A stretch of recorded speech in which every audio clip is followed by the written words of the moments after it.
Okay, bismillahirrahmanirrahim. Assalamualaikum warahmatullahi wabarakatuh. Yang saya hormati dan saya muliakan barisan juri dan juga hadirin hadirat sekalian. Baik, jadi yang tersenggam indah ni adalah kita punya Kolej Kediaman Suri Indah, dan kami adalah salah satu-satunya wakil daripada Kolej Kediaman Suri Indah daripada PTJ Pusat Perubahan Pelajar. Okay, baik. Jadi sebelum kami mulakan kami sesi pembentangan, dan kami nak cerita sedikit berkenaan dengan Kolej Kediaman Sutera Indah. Okey, baik. Dipersilakan. Okay, bismillah. Maklumat ringkas mengenai Kolej Kediaman Sutera Indah. Kolej Kediaman Sutera Indah ni terletak di Putra Point Negeri Sembilan, iaitu berhadapan dengan Aeon Mall, yang mana Kolej Kediaman ni mempunyai sebanyak 190 buah rumah yang menempatkan sekitar 816 orang pelajar. Dan terdiri daripada 4 fakulti yang menetap di Kolej Kediaman Sutera Indah ketika ini, iaitu FPQS, FKP, FSU dan juga FPBU. Baik, terima kasih saudara Syed Syazwan. Jadinya kita buat daripada JAKSA sendiri buat Kolej Kediaman ni adalah untuk mempermudahkan. Seperti yang semua sedia maklum, student semua memang kalau kita tengok student, kalau kita bagi poster ataupun ayat ibahan, memang student dia takkan baca semualah, betul tak? Dia akan scroll ke bawah terus. Jadinya dengan melalui pendekatan e-gamifikasi ni adalah lebih, orang kata, efektif lah untuk bagi para pelajar, lebih dekat kepada para pelajar untuk faham ataupun pendedahan kepada para pelajar. Okey, baik, dekat sini saya nak terangkan beberapa perkara. Oleh kerana e-gamifikasi ni berkait rapat, dia punya tema dia adalah pembelajaran dan juga pengajaran. Okay, kami meletakkan 4 unsur pengajaran, iaitu yang pertama sekali dari sudut peraturan Kolej Kediaman. Okay, saya boleh tunjuk sedikit dekat hadapan ni kita ada tunjuk undang-undang ataupun peraturan Kolej Kediaman, apa yang boleh dibuat dan apa yang tidak boleh dibuat di Kolej Kediaman.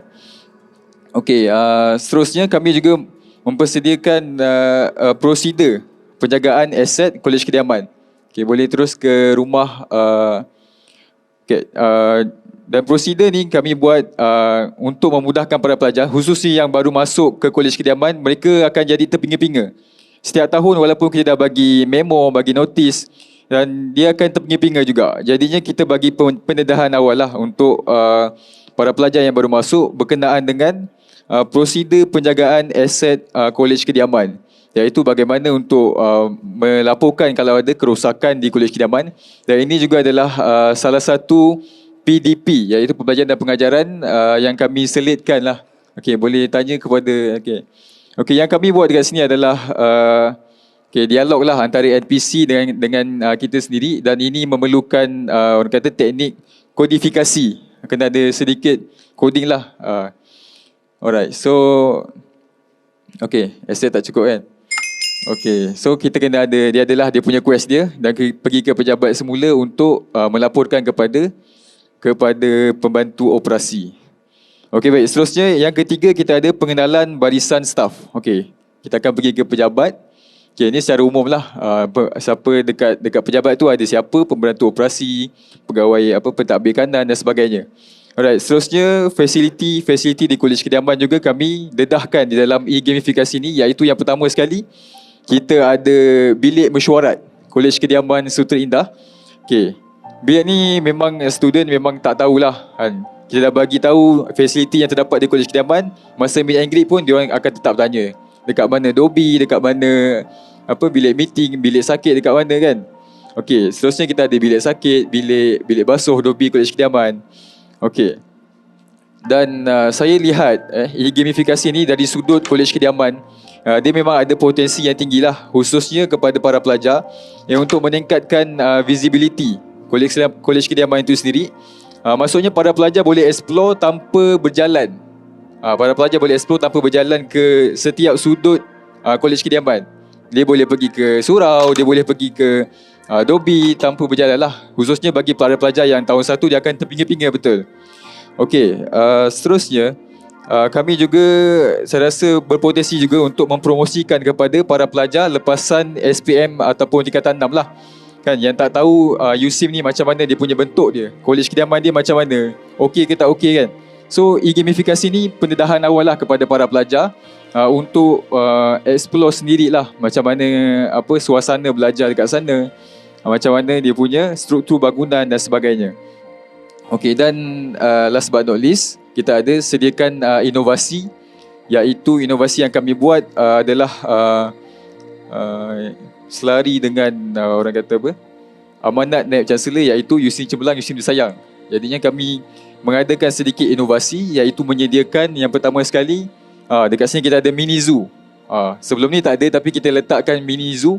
Dan saya yang lepas pernah pergi ke persidangan peringkat antarabangsa Kolej Kediaman, saya ada bincang sikit lah dengan UIA, yang mana kami insyaAllah lah pada masa akan datang kami akan letakkan sarang lebah madu kelulut di mini zoo tersebut lah. Yang pandai tu tak adalah sekadar hiasan saja.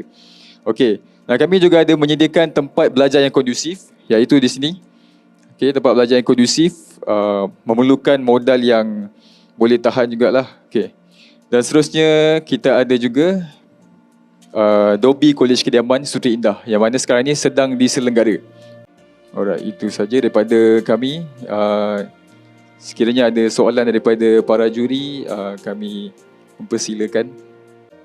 Assalamualaikum warahmatullahi wabarakatuh. Waalaikumsalam warahmatullahi. Okey, alhamdulillah saya lihat KKSI adalah satu-satunya kolej kediaman yang menghantar penyertaan. So saya rasa boleh kita wajar berikan tepukan. Kerana ia adalah satu keunikan lah. Dalam banyak-banyak fakulti, kita ada salah satunya kolej kediaman.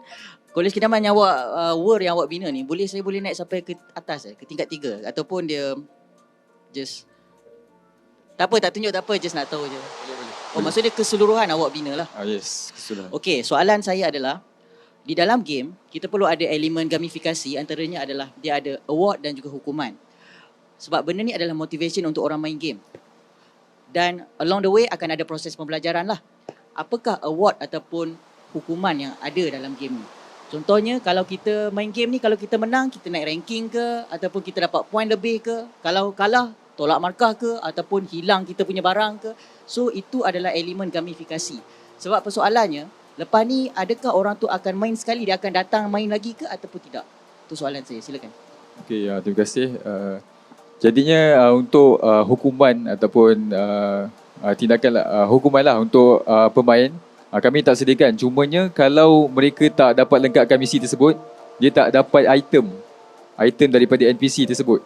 Kita ada sedikit boleh tunjuk, mungkin kodifikasi. Dekat sini boleh.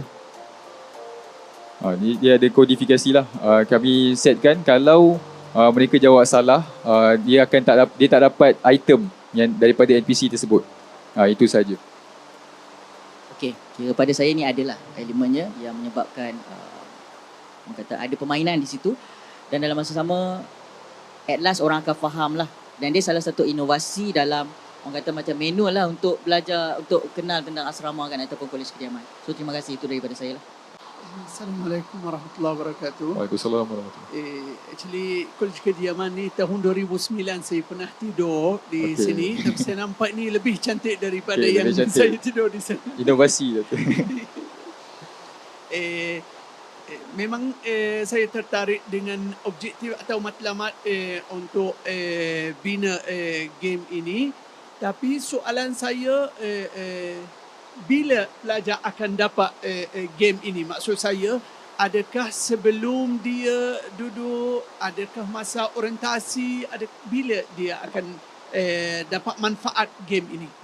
Okey, baik. Seperti yang saya bagi tahu tadi, kita ada sediakan untuk tingkatan lepasan SPM dan dekat tingkatan 6, dia boleh explore sendiri world. Maksudnya sebelum dia masuk kolej kediaman. Itu yang pertama. Yang kedua, masa orientasi juga kita bagikan world ni untuk para pelajar.